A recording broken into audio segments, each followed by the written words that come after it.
We left Monte Cassino War Cemetery and began our journey north through Italy, following a route that bypassed Rome, heading for a campsite at Lake Bracciano, north of the city. I no longer be myself. Will I ever see the sun? The team were subdued and thoughtful after visiting the cemetery. But I no longer hold the gun. I have nowhere down to hide. Let me enter to your world. And seeing the magnitude of the attack on Monte Cassino. Baby, open me your heart. I am always on the run. I am always on the run. And a commitment by Commonwealth troops. Cry, baby, cry.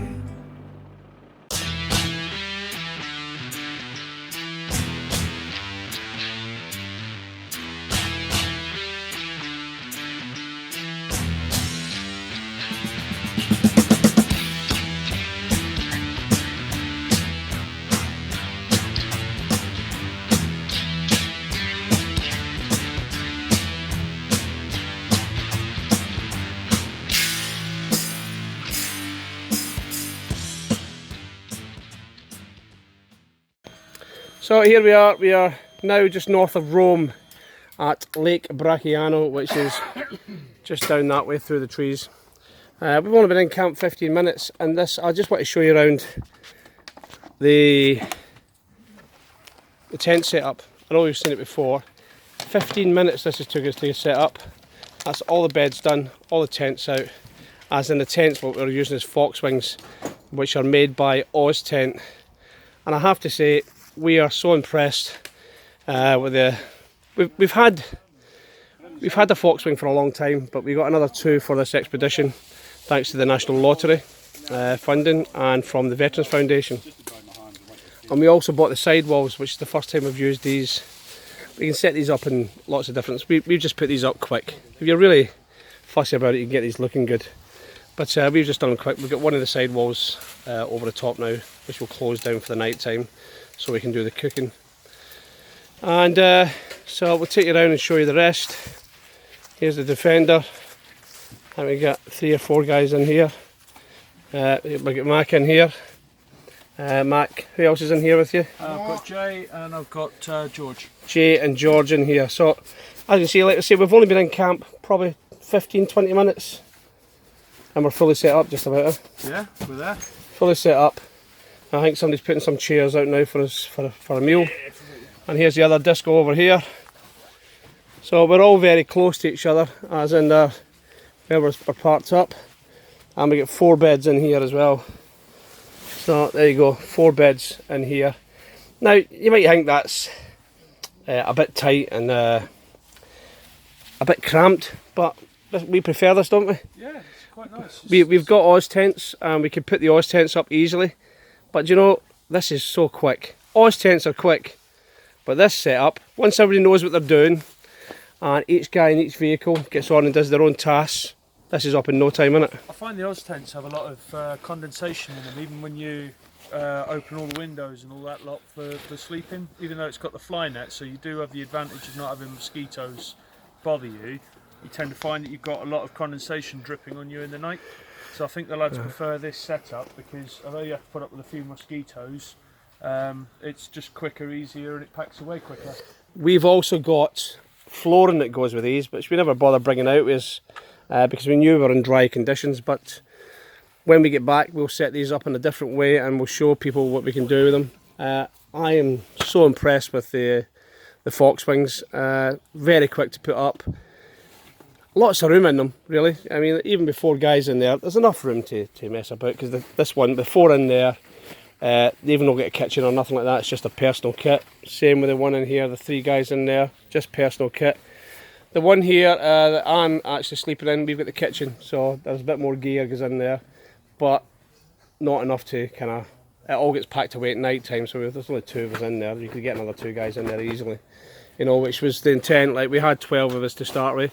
And we started using Oz tents at the start of the expedition, and as Max says, condensation. But if I'm honest, I like this setup. I do like this setup. The only, like I say, the only downside is the mosquitoes. We have been plagued in the last sort of week or two, I'd say, probably since we come through to Greece, I'd say we started getting a lot of mosquitoes. So what the army use is the standard issue camp cot, which you can see behind me. There's like a little dome tent that fits into the holes. So you've got this hole here, there's one in each corner, and what it does is the poles essentially go at diagonals, and you have a stand-up dome tent that you can zip out, and it's literally just a fly mesh. It's not waterproof in itself, but it's perfect in these conditions because you literally unroll it, push the poles through, and it becomes a whole big bed space. You can put everything, including the blow-up mattresses that we've got inside of them. You've got little pockets for all your bits and pieces, your head torch and whatnot, so you don't need to actually open it to get to your Bergen. You just have to plan ahead and put stuff inside of it that you think you're going to need, and then it literally takes 5 minutes to pack away in the morning. So I think that's probably what we'll look at investing in next. I think they'd be great because if you look back to was it first or second night in Belgium, we ended up mistiming our campsite because we wanted to get to the Menin Gate to see the parade. So we literally arrived straight out the wagons down to the Menin Gate, watched the parade, and then right, we need somewhere to sleep. So we basically found a tucked away farmer's field and pulled straight up, and we decided just to sleep out, and we were quite lucky that we weren't plagued by mosquitoes or bugs or anything like that. We literally just set up camp cots, sleeping bags, and slept straight under the stars. But if we were in somewhere, if we did have these tents and we were in somewhere like here that's got quite a lot of mosquitoes, same thing, you don't have to deploy the Foxwings. You literally just put the beds up because it's dark, put the little pop-up tents up, and they're all individual, and like I say, the army ones I know fold down to this, and you'd be straight up and it would be waterproof, so you wouldn't actually need this in theory in lighter weather. I wouldn't want to sleep in one in heavy weather, but certainly in light weather they'd be ideal, I think. So, I mean, there's some additions we'd like to make to the Foxwing, but that's probably something we'll have to do, not Foxwing or not Oztent themselves. Well, I'll show you. Okay, you can see this one here will have a sidewall on here. They've just not put that on at the moment. So what you would get is a gap here at the end. And you would get a gap. Not so bad. This one's pretty much up to the almost up to the side of the vehicle, which isn't a problem. It's the other end. If you but we'll show you this. But this is just part of the design of the Foxwing. As you can see, this is what you get at this side. So we could actually make some sort of door for this, because it's still got a zip on the standard panel on this side. So we could actually zip something to it and attach it to the vehicle, and then make some sort of bracket or maybe a bracket that follows the line of the Land Rover and has a zip riveted to it or something like that, and we just need to get somebody to make us up a sheet that goes what out. I think would be good with that, I don't know if you've seen the Oztent sidewalls. They have a door, a zip door. Oh, right, and that's the type of thing we could make, and it's got obviously get mozzie net in it, stuff is like that, you know. And we could probably do that throughout, you know, like we could probably make a mozzie net that fits in here. Well, we were talking as well about like the army do with Hessian around the vehicle. Yeah, we looked at that as well. When the army set themselves up, they obviously use camouflage netting to cover their vehicles from aircraft and spotters and whatever else. And the first thing they usually do is they have a big roll of Hessian, and they trap it in the back door, and they roll it out around the bottom of the vehicle to break up the just shape forms of a skip, doesn't it? Yeah, and the idea is that it, like I say, it breaks up the shape of the vehicle, but more importantly, it goes right to the floor, which we would be able to use to sort of keep down the amount of bugs which are biting me as we speak. Yeah, there's going to be a few of the night. And yeah, they're very aggressive. Poor old George is going to be in the shit state in the morning. So yeah, we were talking about something that literally just wraps around the vehicle down to the floor to try and stop the ingress of bugs underneath towards the campers. And then obviously the tent itself, it pegs out nicely anyway, so the amount of bugs that you would get in would be minimal compared to this big gap, and obviously the big gap that we've got over there at the moment. I mean, in general, George, this is a good setup, isn't it? Yeah, it's alright. It is. Hey, I'm not slagging the setup. I think No, we all know it's a good setup, but like with everything, it can be improved. I know that we've bought some of the improvements we've made to this. Straight away, drifter poles. Now, drifter poles, the difference between a drifter pole and an Oztent pole, they're a thicker pole and better made, if I'm honest, but the biggest addition they've got is the spigot at the top here has got a return on it, so that anything that if you had a lot of wind here, that can't lift past the spigot, and that's much better than the Oz Tent pole. So that's something that Drifter did. They looked at Oz Tent, and they're great fans of the Oz Tent, but they looked at certain things and they improved them. They also did their own kind of Foxwing version, which is actually better than the Foxwing, I have to say, but getting them over from Australia, they are quite expensive. So we get these in the UK, we're lucky enough to get these. They've got Oz Tent UK that we got this stuff from, which is good. But in general, like everything can be improved. Even the way we set up, we've just come in here the night and threw the vehicles in, and 3 vehicles have just set up their own tents. But if we wanted to, we could actually some way turn us all in so we're all joined together. We've done it once on this expedition and it worked out quite well. Yeah, it does take a bit of jiggery pokery with vehicles forwards and does. backwards. Bring the poles out forward a bit, make backwards a bit, and if you were stationary for a long time, that's what you'd do. That's it. You know, yeah. but not for a night stop. If we knew we were for 2-3 nights, then yeah, but. Just to give us a big area we could all congregate, so that we don't all just retreat to our tents, which is something I don't particularly like. I like us all to sit together. That's it. If we can. Also, I think as well is in the wet weather countries, in the worse weather that we're inevitably going to have in the UK, it is something where we've left the front open like that. We can get the poles to actually join together so that all the tents become one big tent, and we have a communal space in the middle and bed spaces around the outside. And I think that's a good. With a campfire in the middle as well. That's it. You know, because you still have a little bit of a roof, like a gap in the roof, because you've got no choice because of the shape. So as Billy's just said, we could have a campfire. I'm scratching a lot because these things are biting me quite a bit. I'm looking forward to me citronella candle. We blagged them a day. Yeah, we might have found them somewhere. We found them somewhere, and yeah. So you know. All in all, it's good. We've had a few problems with this vehicle. Nothing major though. It's about the gearbox problem, which we haven't got a third gear, and we haven't got a reverse gear, but we're getting by with it, aren't we? Or a 5th gear, should I say? So we've got 3 forward. That's it. It's like a Willys Jeep, you know. So there you go. But we're managing with it. You know, like as long as we know that, as long as the front vehicle keeps a good enough distance away. They can get the momentum going to get it into 4th gear.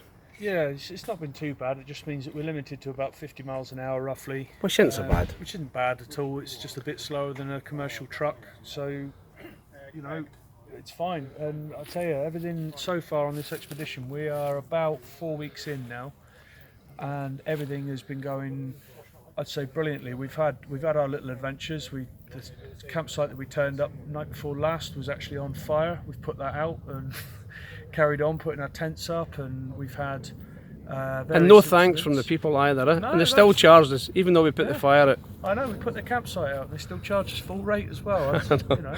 I know. But we've had our dramas on this expedition, but actually I think it's gone very, very well. The guys here, you know, some might go, oh, poor them, you know, because of their problems, but actually because of the problems that we've had on this expedition, I think that they've excelled and actually grown as people, and they've shown the better side of themselves, the best version of themselves that they can be on this expedition. I mean, we spoke about this the other night about actually putting people into stress situations unintentionally, but the natural thing of an expedition is they can be stressful. It's always funny when you see somebody on social media saying, oh, you're having a jolly. That's just far from a jolly, very far from a jolly. But that's not to say it isn't good fun. We enjoy doing what we do because this is what we want to do as a charity, and we believe the people we take out that want to benefit from it will get the full benefit from this. But it is stressful at times. Stressful living with people anyway. Like a lot of these guys haven't done that for a long time since they left the army. So by putting them into close proximity to each other with PTSD, that can be incredibly fractious. But what it does is it puts them into situations that they have to deal with. And for me, that's the main thing about what we're doing out here. Dealing with situations that, in general, they kind of take themselves out of. Because we're out together for a long time, they have to deal with them situations. And I think that's the best thing about it. I think so too. I mean, like I say, you see the lads from when they first came here, very nervous, some of them very shy. sort of saying things like, I can't do this and I can't do that, not throwing strops, but just sort of, it's not their thing. And now you look at them and they're, you know, look at what we've just done. In 15 minutes we've gone from parking up to tents, camp cots, food on the go.